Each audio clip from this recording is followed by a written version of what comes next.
Hello everybody, welcome back to UFOs and Other Paranormal Stuff. This is Andy, as always. I hope you're all doing well. Thank you very much for listening, especially to the last episode about government cover-ups. It was an interesting episode to make, and I hope that Boris and his friends up in Barhead have received some more information on the things that they were looking for. Boris, if you're listening, please let me know how you're getting on with that. This week's episode, a little bit different. It's actually recorded on location around London. As you know, Halloween is just a couple of days away. It's actually on Sunday. So myself and my nephew decided to go out and do some on-location recording in London. And to tell you some ghost stories of some famous places around the capital city of Great Britain. Hello everybody, welcome to UFOs and Other Paranormal Stuff. This is Andy. Recording from Hampton Court. Yes, we are out and about at Hampton Court. It is today me, myself, and my nephew PJ as well. Although he's a bit shy, he doesn't want to say anything on microphone. Hampton Court, the spectre of Silver Stick Stairs. A sad white wraith carrying a lighted taper is said to be Henry VIII's third wife, Jane Seymour. She died from post-birth complications at Hampton Court only a few days after delivering Henry's longed-for son, Prince Edward. While delighted with his male heir, the king was devastated at the sudden loss of his perfect queen. A pale figure is reported to appear on the Silver Stick Stairs, which once led up to a room in which Jane gave birth and died on the anniversary of Edward's birth in October 1537. The Screaming Queen. Henry VIII's fifth wife, Catherine Howard, was as wild as Jane Seymour was mild. Catherine's ghost is far more vocal and sightings more regularly reported. Catherine was beheaded at the Tower in 1542 at the age of 19 for adultery and treason. It is claimed that after she was arrested at Hampton Court, the terrified teenager broke free of her guards. She ran along what is now called the Haunted Gallery, screaming out to the king for mercy. She never reached Henry, who was at prayer in the chapel. Guards dragged her away and she never saw Henry again. It is said that her anguished ghost now repeats this heartbroken journey, screaming through eternity. Yes, Hampton Court, ladies and gentlemen, that famous old building that used to be frequented by Henry VIII and, of course, his cardinals way back when, I think 600-700 years ago. My history is not as good as it should be. Nevertheless, on to the next location in London. If you walk past this place, you would have no idea about its paranormal history. It's just a normal house.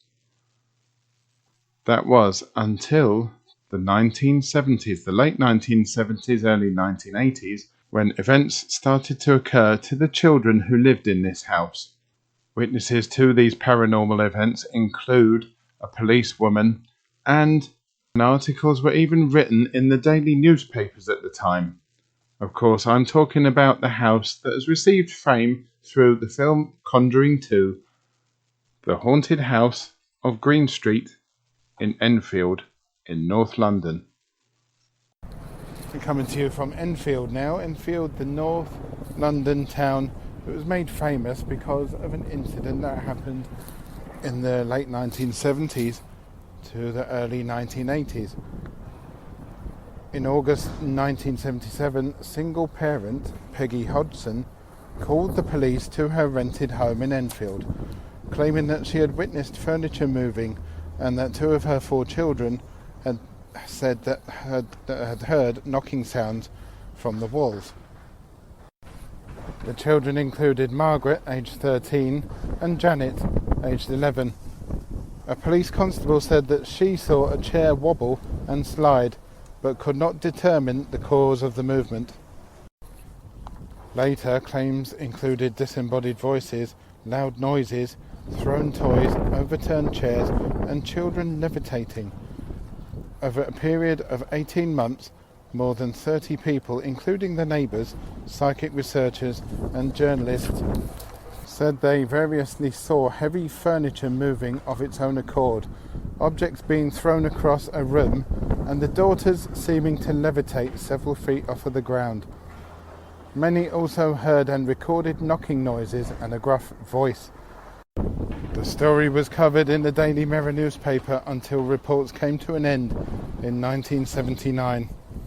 Yes, ladies and gentlemen, that was the infamous events that took place at the Enfield House in the 1970s and the 1980s. And like I said just before, they went on to make a movie, The Conjuring 2, about the Enfield haunting. There has been many videos made about it on YouTube, of course, but quite a few professional dramas made about it too. It's a very interesting story, especially as it actually went onto the national TV at the time and into the national press, which even then was unheard of. You'd never get that kind of thing in the nationals in those days. It would seem that Enfield is quite a haunted place. There's many more bits of paranormal activity that have gone on around the town. We've been very lucky to receive quite a few emails and stories from people who live in Enfield and have sent us those stories to read out on the podcast. The first one, The Cavalier, location Enfield, North London.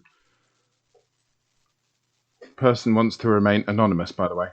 When I was about 7 years old, around 1977, I went to a friend's house after school for dinner. She lived in a very small terraced house. We were upstairs in her bedroom playing a board game. She left the room to go to the bathroom, and on her way back she screamed, so I went to see what was wrong. She was standing in the landing and pointing towards a cavalier who was standing a few feet away from us. It wasn't how I imagined a ghost would look. It was like an luminous green outline, very detailed, with a belt that had a sword in it, a hat with a feather, and knee-high boots. There was a sound like an electronic hum coming from it. The landing was very narrow, and it was next to a small table, which meant that we couldn't pass it, so closed our eyes and ran through it to get to the stairs. We ran down the stairs and stood at the bottom of the stairs, looking back up to the landing. The cavalier floated backwards towards the top of the stairs and looked down at us. The green outline changed to red, and it disappeared into the wall. I was hysterical by this point, and I asked her parents to call mine to come and collect me. I can't remember what their reaction to it was, but my mum can still remember coming to pick me up. I didn't tell anyone else because I didn't think that they would believe me. 5 or 6 years later, and now at secondary school, we were talking about the ghost stories one lunchtime. One of my friends began telling us about a time when she had visited the same house and described seeing the same thing as me, except her sighting was at the bottom of the stairs. We had never discussed what I had seen beforehand. Years later, and by now married, I was walking home from the pub with another friend and her dad. I told her dad the story and where the house was. He said that he had lived down there, down the same road, when he was growing up, but on the opposite side of the street. One day he was sitting in the living room and a booted foot came out of the fireplace. Because the boot had a high heel on it, he thought it was a woman's boot, but after hearing my story, said it might have belonged to the cavalier as well, as they wore boots with quite high chunky heels on them. He was amazed to find this out after all of this time. Another one goes, 40 Hall, Enfield. Around 8 years ago, my mum and her friend Hazel visited a manor house near us called 40 Hall. The house is open to the public, and you can just go in and wander around. They had looked around the ground floor and went upstairs to look around the bedrooms. When they got to the top stairs, my mum felt a little uneasy and dizzy, but she carried on looking around with her friend. It wasn't until they went back downstairs that a friend told her that when they went into one of the bedrooms, Rainton's bedroom, someone appeared to be under the covers of the bed. She could see what looked like a dark mop of hair on the pillow. When they told me about it, I searched it online to see what I could find about it. Apparently the public didn't used to have access to every room as they do now. Rainton's bedroom used to be cordoned off, and you could only look into the room rather than walking into it. The staff used to check the house before locking up, and quite often used to find the bedclothes in this bedroom disturbed, as if someone had slept in the bed. So there you go, ladies and gentlemen. It would seem that Enfield is probably one of the most haunted towns in the Greater London area. Go and have a look, have a little look round, but of course be respectful to the people that live on Green Street. It is, after all, a residential house on a residential street.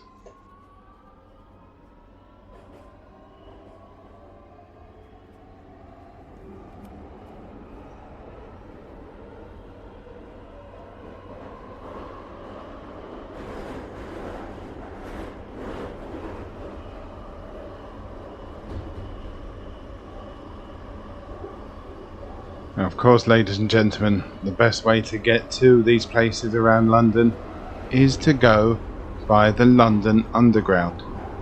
Being a very old network, and of course being underground, virtually 48% of it is constantly in darkness. There is no better mode of transport around anywhere in which to do a paranormal podcast. This station has step-free access. This station has no lift facilities. King William Street Tunnel is one of the oldest and longest disused tunnels on the Underground network, stretching from Borough Station on the Northern Line to the north side of London Bridge. It closed in 1900, but to commemorate its 100-year centenary in 1990, London Transport commissioned photographs to be taken inside the tunnel to appear in a centenary publication. One of the photographs shows what appears to be a silhouetted figure over on the left of the tunnel. Although no one else was there at the time, a medium was called to the location and claimed that the photographer had captured an image of the ghost of a man who died while breaking up a fight amongst the navvies while the tunnel was being built. Vauxhall is on the Victoria line, and we used it a couple of times on this day to get around London.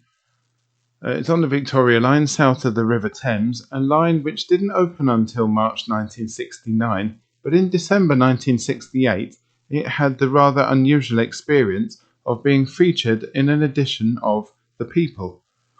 The article was nothing to do with the pending opening. It was because the line had acquired a reputation of being haunted by a giant figure. Said to be 7 feet tall and wearing brown overalls and a cloth cap, he was seen regularly by diggers in the workings, yet no one could ascertain who he was or why he was there. Aldgate Station, a beautiful old-style station, one of the nicest looking stations on the Underground network. It dates from 1876, when it was built immediately next to St Botolph's Church, which contained the site of one of the biggest 17th century plague pits in London. In 1722, the English novelist Daniel Defoe wrote a Journal of the Plague Year, describing how they dug the great pit in the churchyard of our parish of Aldgate, about 40 feet in length, 15 or 16 foot broad, nearly 20 foot deep, putting in 50 or 60 bodies. Then they made larger holes, burying all that the cart brought in a week. The plague raged in a dreadful manner, and in just 2 weeks they had thrown 1,114 bodies. It is believed that when the time is right, some form of miasma from the decomposed bodies that have impregnated the soil seeps through into the tunnels. Could this be why Aldgate Station has a spooky air about it? Over the years, There have been persistent tales of hauntings and the sound of footsteps echoing across sleepers late at night. Sometimes the footsteps are accompanied by whistling. In the 1950s, an electrician was carrying out essential maintenance on the rail tracks at Aldgate when a station manager happened to glance towards him and was surprised to see a grey-haired old lady stroking the man's head.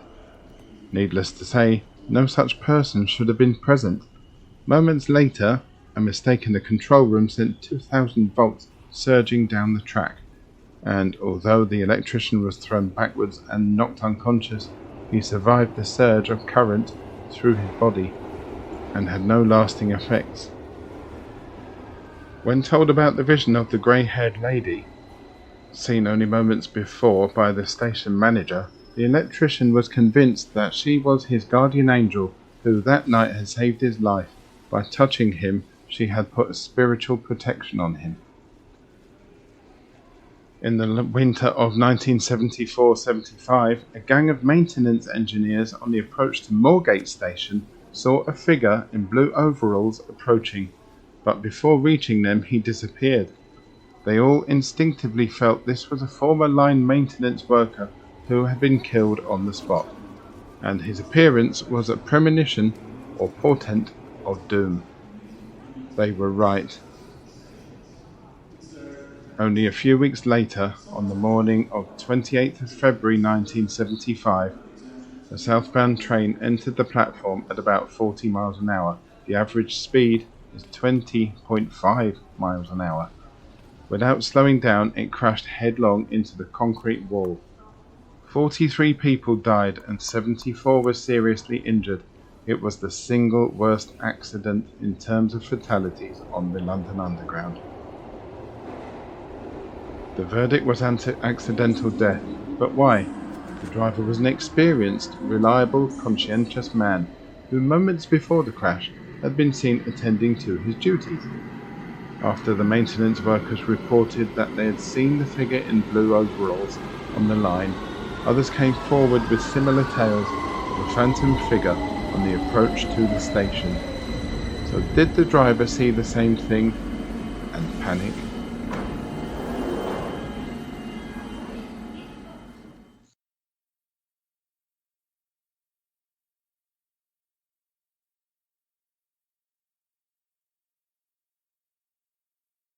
Before we knew it, we were in Berkeley Square.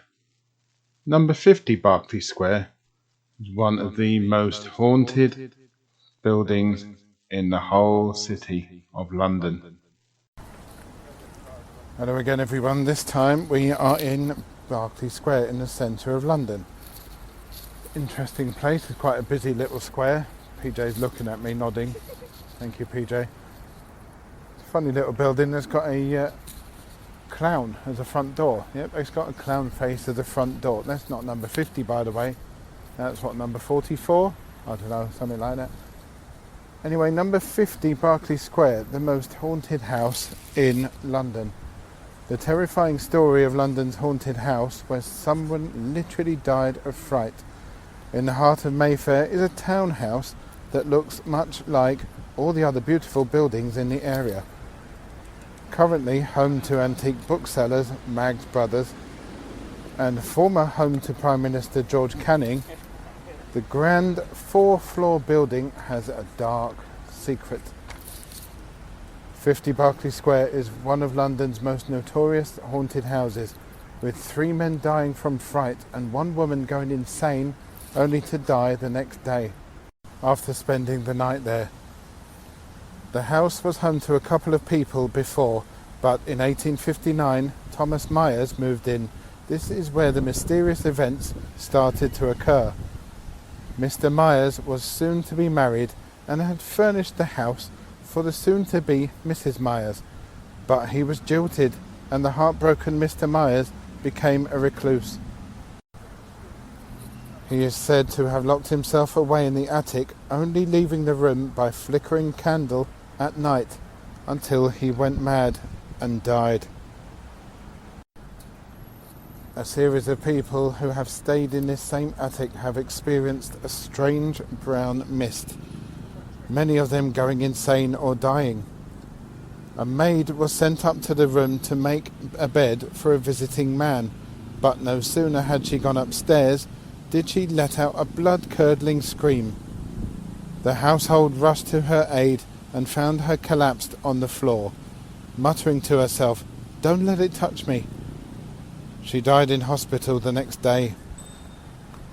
The man, Captain Kentfield, decided to still spend the night in the room, and 30 minutes after heading to bed there was a terrible scream and the sound of a gunshot. He was found dead on the floor, his face twisted in terror. Another man, Lord Littleton, stayed the night in the attic armed with a shotgun. In the night he saw an apparition coming towards him and fired at it, later claiming that something fell to the floor like a rocket. But the next morning he couldn't find anything but the shotgun cartridges. One of the most well-known stories about the haunting of 50 Berkeley Square is the tale of the two sailors who broke in, needing a place to stay. Bedding down in the attic, they were awoken in the night to the sound of footsteps coming up the stairs. As the door creaked open, they came face to face with a strange, shapeless creature with a huge, gaping mouth, which seemed to slither into the room. Seized with panic, the two men tried to make their escape. One backed up towards the window, while the other rushed past the creature and made his way down the staircase to the safety of the street. The escaped man returned with a police officer, only to find a smashed window. Looking out of the window, they saw the lifeless body of the sailor's friend, impaled on the iron railings below. In a book by Charles Harper titled Haunted Houses, he describes another case of a man dying from fear. The man was sceptical of the rumours of the hauntings, and so decided to spend the night in the attic himself. Hello? Where are we now? We're on a boat on our way to Tower of London. What does the Tower of London look like? He said he doesn't know. Do you like boats? Yeah, Why do you like boats? because they're fun and you can see, when you're sitting in the back, you feel the air. A nice breeze. Yes. Good. We are at the east end of central London now by the Tower of London. One of the most famous landmarks of London. It's been one of the most famous landmarks of London for over or near to 1,000 years.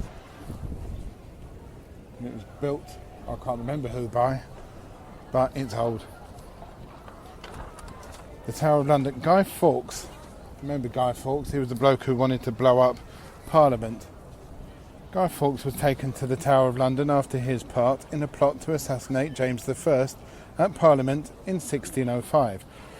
Imprisoned in the Queen's house, Guy Fawkes was subjected to intense torture, likely on the rack in the White Tower dungeons. If you listen closely, you can hear him scream. As ghost stories go, there are few as spooky as the tragic, and as tragic as this one, when Henry VIII broke with the Roman Catholic Church to set aside his first wife, Catherine of Aragon, and become the supreme head of his new church, the Church of England. Anne Boleyn became Henry's second wife. Just 3 years later, Anne was accused of adultery and taken as a prisoner by barge along the River Thames to the Tower of London, through the infamous Traitor's Gate, and was beheaded on the Tower Green, and laid to rest in the Chapel Royal at St. Peter and Vincula, which is now known as St. Peter in Chains, the parish church of the Tower of London. Some 340 years later, a soldier reported seeing a light burning in the closed chapel. After climbing to a window to look within, the soldier is said to have seen a procession of knights and ladies led by a headless Anne Boleyn. A little bit before that, Henry III housed his menagerie of wild animals at the Tower of London, including a gift of either lions or leopards from the Holy Roman Emperor Frederick II in 1235.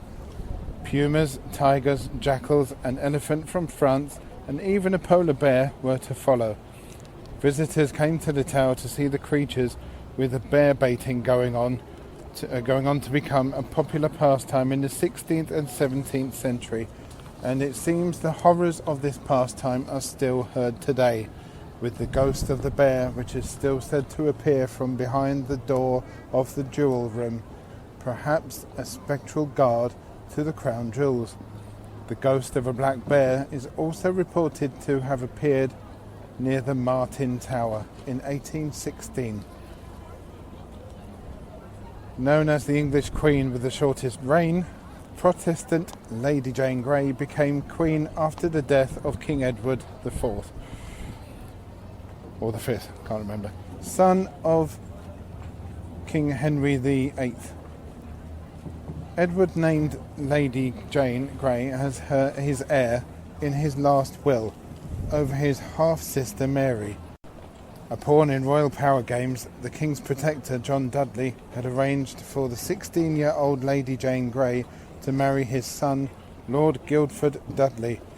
On Edward's death on the 6th of July 1553, Lady Jane Grey became Queen, a title she was to hold for just 9 days before the council decreed that the Catholic Mary was the true ruler of England.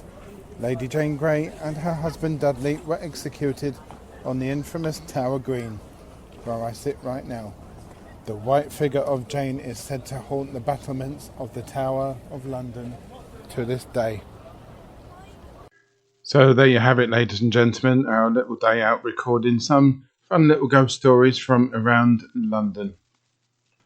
Once again, if you have any stories of any kind of paranormal activity, UFO, alien activity, anything, alien abductions even, anything at all, please do send me an email to UFOs and other paranormal stuff. And once again, if you like the show, please do make a donation at buymeacoffee.com/UFOs.